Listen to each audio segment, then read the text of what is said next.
하나님께서 오늘 저희들에게 주신 말씀 신약성경 데살로니가전서 4장 8절 말씀입니다. 우리 다 같이 한 목소리로 받들어 읽도록 하겠습니다. 그러므로 저버리는 자는 사람을 저버림이 아니요 너희에게 그의 성령을 주신 하나님을 저버림이니라. 아멘. 하나님께서는 우리에게 성령을 주셨고 오늘도 성령을 주십니다. 여기서 이 특징적인 것은 사도 바울이 하나님이 그의 성령을 주셨다, 그의 성령을 주신 하나님이라고 할 때 그의 성령 여기서 이제 주신이라는 말은 원문상 현재 분사입니다. 이게 그래서 현재 직설법 동사가 이제 주동사로 사용됐기 때문에 이제 같은 시제죠, 같은 현재 시제입니다. 그래서 하나님께서는 성령을 과거에만 주신 것이 아니라 지금도 계속 주시고 계신다는 거죠. 예. 어제도 주시고 오늘도 주시고 내일도 주시고 계속 하나님은 지금 바로 이 시간에 성령님을 주신다는 겁니다. 보통 바울 서신에서 성령을 주신다라고 할 때는 주셨다 이렇게 과거 시제로 사용할 때가 많습니다. 그러나 여기서는 특징적으로 주신다라고 해서 현재형으로 시제로 사용하고 있습니다. 그래서 7절 말씀에서는 이 우리를 부르셨다라고 하는데 이 부르셨다는 말에 대해서는 이제 과거 시제를 사용하고 있습니다. 그래서 보통 우리가 이제 예수를 믿고 하나님의 부르심을 받았을 때에 우리가 또 성령을 주시고 그래서 우리가 성령을 받았다 이렇게 표현할 수 있는데 그러나 여기서는 이제 성령을 주신다 이렇게 이야기하고 있습니다. 그래서 하나님께서는 구체적으로 오늘 바로 지금 현실에서 계속 성령님을 주신다는 거예요. 그래서 과거에 우리가 이제 세례 받을 때만 성령을 주신 것이 아니라 마치 계속 우리에게 성령을 주시는 것처럼 그렇게 성령님을 통해서 우리 가운데 역사하신다는 겁니다. 그렇기 때문에 이제 이 성령님을 저버리는 것, 즉 하나님의 거룩하게 부르심을 따르지 않고 그 거룩함을 부인하는 것은 또 거룩함을 지 않고 부정하게 행하는 것은 지금 계속 성령님을 주시는 그 하나님을 거절하는 것이고 바로 지금 또 그 성령님을 거절하는 것이라는 거죠. 그래서 하나님께서는 계속 성령님을 통해서 우리 가운데 우리를 부정해서 정결하게 하셔서 거룩하게 하시도록 계속 우리 가운데 역사하고 계신다는 겁니다. 이것을 통해서 바로 성령님을 저버리는 그 큰 죄에 대해서 다시 한번 경각심을 가지는 거죠. 뭐 과거에 주셨는데 내가 그것을 뭐 저버렸다. 물론 그것도 큰 문제지만 지금 주시는데 이게 저버렸다. 이러면은 이제 더 큰 문제죠. 우리가 이제 이걸 이제 예를 들어 생각해 보면은 어떤 사람이 과거에 나에게 선물을 줬어요. 그래서 선물을 받아서 가지고 있다가 그 선물을 갖다 버렸어요. 이게 아주 그 사람을 무시하고 멸시하는 거죠. 그런데 한 걸음 더 나가서 지금 내가 누가 지금 바로 내 면전에서 선물을 주는데 내가 그것을 거절하고 또 그것을 그 면전에서 받자마자 바로 버리고 이러면은 이게 이제 더 문제가 심각하고 더 그 사람을 무시하고 멸시하는 거예요.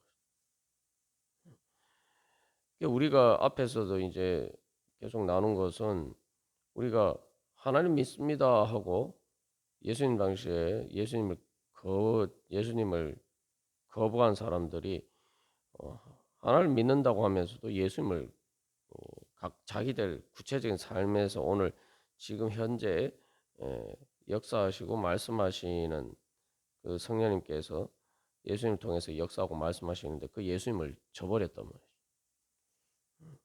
오늘날 우리도 뭐 성부 하나님 또 성자 예수님은 우리가 믿는다고 하면서 정작 우리의 삶 가운데 구체적으로 역사하시는 성령님을 또 저버린다. 그러면서 나는 하나님을 저버리지 않는 것처럼 이렇게 하지만 거기에 대해서 이제 사실은 이걸 현재형으로 표현함으로써 지금 바로 우리가 하나님을 저버리고 성령님의 거룩하심을 따르지 않으면 그것이 바로 하나님을 저버리는 것이라는 사실을 분명하게 좀 더 이렇게 생생하게 표현하고 있죠. 우리가 이 문제의 심각성을 깨달아 알지 못하기 때문에 우리가 성령님을 저버리고 하나님의 거룩하심을 저버릴 때가 많은 겁니다. 그래서 예수님 당시에도 예수님을 저버린 사람들도 그 나사렛 예수가 바로 하나님께서 이 땅에 보내신 하나님의 아들이고 또한 메시아인 것을 그들이 알았다면 그 심각성을 제대로 알고 감히 그렇게 못했겠죠. 우리가 오늘날도 마찬가지입니다. 하나님이 성령을 통해서 우리 가운데 역사하시는데 그 성령님을 저버리는 것이 문제의 심각성을 생생하게 우리가 알지 못한다는 거죠. 그게 현실인데 우리가 알지 못하는 거예요. 그래서 그것을 더 이렇게 생생하게 표현하기 위해서 특별히 여기 현재형으로 이야기를 하고 있는 겁니다.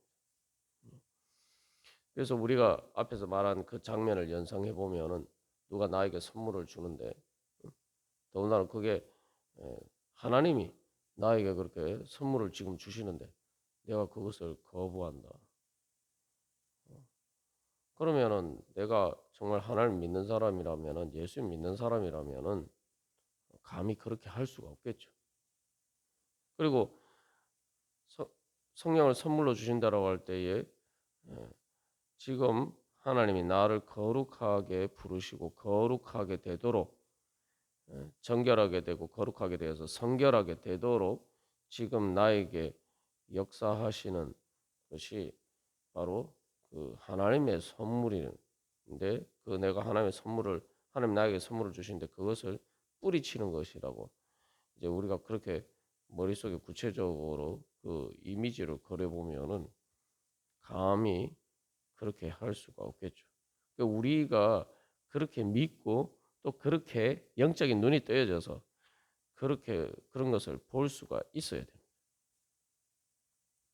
그래서 이 우리가 이 하나님과의 관계에서도 그런 잘못을 범할 때가 많아요.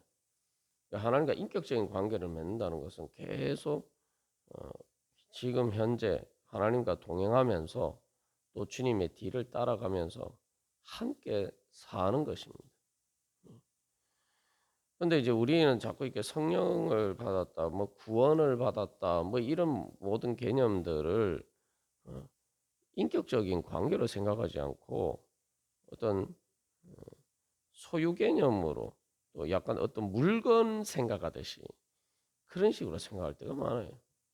그게 무슨 의미냐면은 예를 들면 성령님을 주셨다는 것도 마치 뭐 이 어떤 물건이 있는데 하나님이 어떤 그런 것을 주셔서 내가 한번 받으면은 그냥 그대로 계속 그것이 내 것이 될 수 있는 것처럼 우리가 그런 식으로 생각한단 말이죠. 그러니까 이 예를 들면은 우리가 성경책을 사잖아요. 성경책을 이제 예수님 믿게 되어서 성경책을 샀어요. 성경 찬송을 샀는데 그 계속 우리가 집에서 이제 그 성경 말씀을 펼쳐놓고 읽어야 되는데 그것을 우리 흔히 하는 편은 책장에 고이 잘 모셔놓고 잘 꽂아놓기만 하고 내가 그 성경책을 펼쳐서 보지 않으면은 그건 성경 말씀을 귀하게 여기는 겁니까? 귀하게 여기지 않는 겁니까? 성경책에는 어떤 내 책장에 딱 소중하게 잘 꽂아놨어. 그런데 내가 그걸 보지 않는단 말이야. 마치 이게 어떤 장식품처럼 그냥 책장에 꽂아 놓고 있으면은 그게 성경책을 귀하게 여기는 겁니까? 아니면 그것을 귀하게 여기지 않는 겁니까? 아니면은 성경책을 통한 그런 태도를 통해서 하나님의 말씀을 귀하게 여기는 겁니까? 귀하게 여기지 않는 것입니까?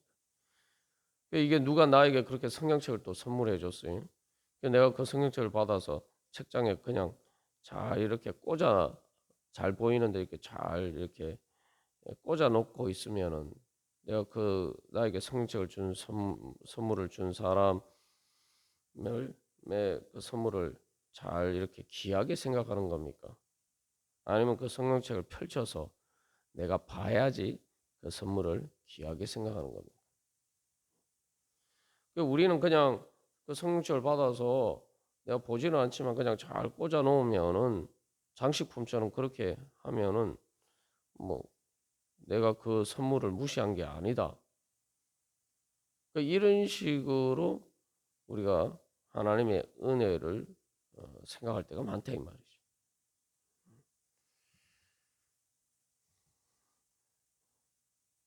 그래서 성령을 받았다라고 할 때에도 우리가 그 성령을 받은 것도 마치 이렇게 무슨 우리가 받아서 그냥 이렇게 한쪽 구석에 잘 모셔놓으면은 그것이 내가 성령 받았고 또 성령님의 인도하심을 따르는 것처럼 그렇게 생각할 때가 많다 이 말이죠. 우리가 성령이 천국에 들어가는 표다 이렇게 이야기했는데 천국에 들어가는 표니까 진짜 우리가 보통 그런 표처럼 생각해서 우리가 예를 들면 어떤 그 공연에 가는 표가 있다 그러면은 그 표는 어떻게 합니까?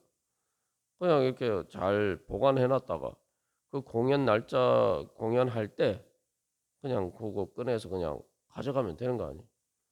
성령님도 그렇게 생각할 때가 많다는 말이죠. 내가 잘 모셔놓고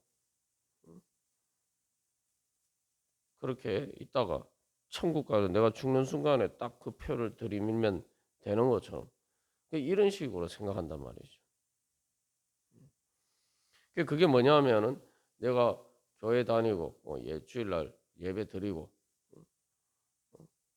그렇게 신앙생활을 하면서 대신에 내 삶에서는 성령님의 인도하심을 따르지 않고 그래서 마치 이렇게 그 책꽂이에 책장에 성경책 꽂아놓고 또 표를 내 서랍에 이렇게 보관해 놓은 것처럼 물론 소중하게 보관하죠. 그렇게 성령님도 그 하나님의 역사하심도 내가 주일날 예배 드릴 때 교회 나올 때만 딱 이렇게 인정하고 거기에 딱 가둬놓고 마치 서랍에 표를 넣어놓는 거죠. 그런 식으로 하고 그냥 평소에 내가 살 때는 내 마음대로 성령님의 인도하심과 상관없이 내 마음대로 살아가는 거. 그러고 그래도 별 문제가 없는 것처럼 우리가 그런 식으로 생각할 때가 많다 이 말이죠.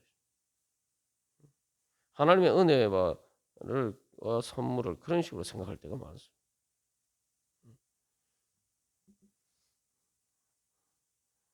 그건 인격적인 관계가 아니죠.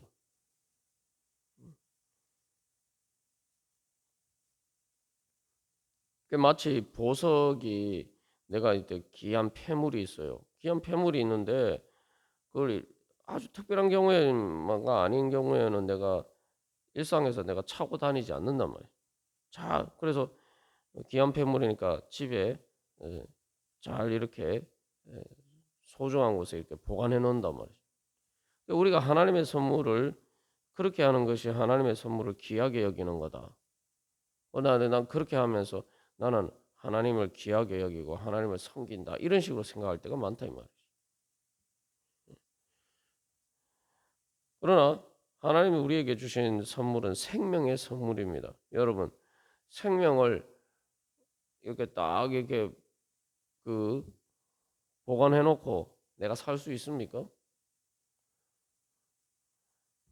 하나님의 은혜가 생명이라는 건 마치 내 심장과 같은 거예요. 심장을 그냥 떼 가지고 잘 이렇게 소중한데 심장이니까 '아우 내 심장이니까 소중하다.' 이렇게 생각하고 이렇게 잘 보관해 놔 해 놓고 나는 그것과 상관없이 그렇게 살 수가 있는 겁니까? 그리고 어 성령을 영이란 말이 원래 이제 바람이라는 말에서 나왔는데 그래서 성령은 하나님의 호흡에 비유하죠. 그러니까 우리가 숨을 쉬는 것도 뭐 숨을 한번 이렇게 쏙 들이쉰 다음에 그 공기를 내 폐 안에 잘 이렇게 보관해 놓으면은 내가 계속 숨 쉬지 않아도 어느 시간 동안 지속해서 내가 이 숨을 들이쉰 숨을 가지고 활용해서 내가 계속 숨을 쉴 수가 있는 겁니까?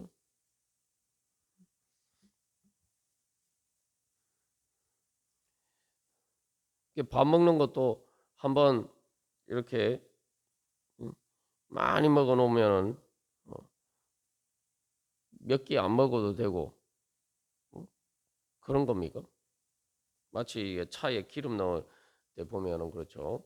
차에 어 기 어 기름을 넣을 때 많이 넣어 놓으면 한꺼번에 많이 넣어 놓으면은 많이 넣어 놓은 만큼 안 저기 그다음에 에 주유소에 가서 기름 안 넣었다 하잖아요. 그 밥 먹는 것은 숨 쉬는 게 그렇게 할 수가 있는 겁니까? 그게 생명과 물건의 차이예요. 그 우리가 성령님 하나님 우리에게 성령을 주셨다 할 때 하나님의 은혜와 성령님을 우리가 물건 취급할 때가 많다. 물론 소중하게 생각하지만 보석처럼 폐물처럼 그렇게 소중하게 생각하고 그래서 내가 주일에 예배 드리고 뭐 그렇게 어 할 수는 있지만 내가 일상의 삶에서 내가 하나님의 성령님의 인도하심을 따르지 않으면은 그건 성령님을 물건 취급하는 거예요. 하나님의 은혜를 물건 취급하는 거고 하나님을 물건 취급하는 거예요. 그러면은 그것은 하나님을 저버리는 게 아닌가요? 하나님을 무시하고 멸시하는 거죠. 그 인격적인 관계가 아니에요. 그렇게 되면은 하나님은 내 주님이 아닙니다. 내가 소중하게 여기지만 내 주님이 아니에요.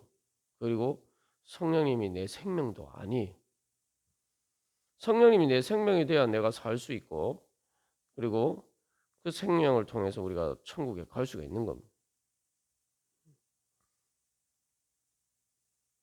그래서 우리가 그런 인격적인 관계 가운데 우리가 그런 인격적으로 우리가 하나님을 대하지 않으면은 성령님을 우리가 그렇게 대하지 않으면은 우리가 하나님을 무시하고 멸시하는 거예요.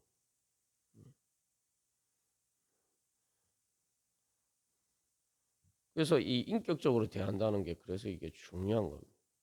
인격적으로 대한다는 건 말 그대로 살아있는 관계예요. 이거 계속 함께 예, 사는 관계입니다. 그래서 우리가 이제 어 성삼일체 하나님에 대해서 이야기를 할 때에도 그것을 이제 보통 삼위일체 하나님 이야기할 때 성부 하나님, 성자 예수님, 성령 하나님을 인격이라고 이야기해요. 그 인격이란 말을 영어로 이제 person이라는 말을 쓰는데 뭐 또 원문상 그리스어로는 여러 가지 표현을 씁니다만 이게 중요한 것은 이 그 인격이라고 표현하는 것은 사람을 의미하는 게 아니고 그 원래 사람이 하나님의 형상을 따라 지음받았기 때문에 하나님의 형상을 따르는 게 우리의 인격입니다. 그래서 우리가 저 사람은 참 인격적이다 이렇게 얘기할 때 뭐 예수님 안 믿는 사람들도 인격적이 어떤 우리가 보통 인격적이다 이런 표현을 쓸 때에는 뭔가 도덕적으로 훌륭한 것을 이야기하는 거죠. 그리고 인격적이다라고 할 때는 말 그대로 인격적인 관계를 잘 맺는 사람. 그게 사실은 이제 거룩함과 연결이 되어 있는 거예요. 그게 하나님의 형상을 어 따르는 것이 이제 인격적인 거예요. 원래 하나님의 형상이 그렇기 때문에. 그래서 하나님의 성삼일체 하나님이라는 것도 성부 하나님과 성자 예수님의 그런 인격적인 관계예요. 말 그대로 이게 인격적인 관계예요. 단순한 뭐 주종 관계가 아니라 인격적인 관계. 그래서 하나님 아버지라고 예수님을 성자 하나님이라고 하죠. 그래서 성령님은 그 성부 하나님과 성자 하나님의 그 인격 그 관계를 이렇게 나타난 것을 성령 하나님이라고 이제 그렇게 신학적으로 많이 이해를 하는데 그게 뭐냐면은 결국은 그 인격적인 관계가 성령님 하나님인 거예요.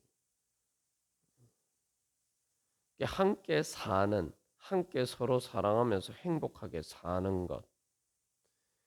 그게 그 행복하게 서로 사랑하면서 행복하게 사는 삶, 생명.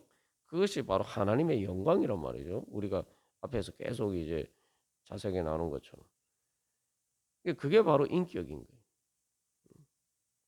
성령 하나님이 우리에게 성령을 통해서 우리에게 원하시는 것은 하나님과 우리가 그런 인격적인 관계를 맺기로 하는 거죠. 성부하나님과 성부자 예수님이 그런 어, 관계를 인격적인 관계를 맺으시듯이 서로 사랑하면서 함께 사는 행복한 그런 관계를 누리시는 것처럼 우리도 그 하나님의 영광에 참여할 수 있도록 우리를 불러주신 거예요. 그래서 하나님의 거룩하게 하신다는 것은 바로 그걸 의미하는 거죠. 그렇기 때문에 우리가 그 성령님을 받으려면은 내가 하나님을 인격적으로 성령님을 특별히 성령님을 인격적으로 우리가 받아들이고 성령님과 인격적인 관계를 맺어야지 우리가 성령의 선물을 받는 겁니다. 그렇지 않으면은 성령 하나님을 저버리는 거예요. 성령 하나님을 인정하지 않는 것입니다. 우리가 오늘도 주님 앞에 나갈 때 참으로 우리와 그렇게 성령님을 통해서 인격적인 관계를 맺으시면서 오늘도 우리를 먼저 사랑하시고 그래서 우리가 또 하나님 사랑하고 하나님과 서로 사랑하면서 오늘도 주님과 동행하면서 그렇게 함께 주님과 행복하게 함께 살아갈 수 있도록 우리를 불러주셨어요. 우리가 그 주님의 부르심에 아멘 하면서 감사합니다 하고 우리도 그렇게 주님을 인격적인 관계 속에서 성령님의 인도하심을 따라서 오늘도 주님과 함께 살아가는 복된 하루가 되기를 간절히 소망합니다. 다 같이 기도드리시겠습니다.